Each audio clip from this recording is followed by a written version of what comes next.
ఆ కామాక్షి పరదేవత చాలా చిత్రమైనటువంటి లక్షణం. మీరు కామాక్షి పరదేవత ఉన్నటువంటి గర్భాలయానికి ఎదురుగుండా అరుగు ఉంటుంది. అరుగు మీద నిలబడి చూస్తే లోపల కామాక్షి పరదేవత దర్శనం అవుతుంది.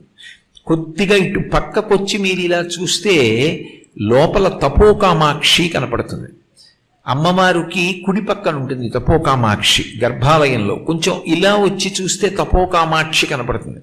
అమ్మవారి ముందుకి చూస్తే శంకర భగవత్పాదులు వేసినటువంటి శ్రీచక్రం కనపడుతుంది.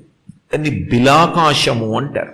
బిలాకాశము అన్న పేరు ఎందుకు వచ్చిందంటే, నాభీమండలం ఎక్కడుంటుందో దేశం అంతటికి అక్కడ కామాక్షి పరదేవత వెలిసింది. మనందరికీ అమ్మతో ఉండేటటువంటి సంబంధం నాభీ సంబంధం. అమ్మ కడుపులోంచి పిల్లవాడు బయటికి వచ్చిన తరువాత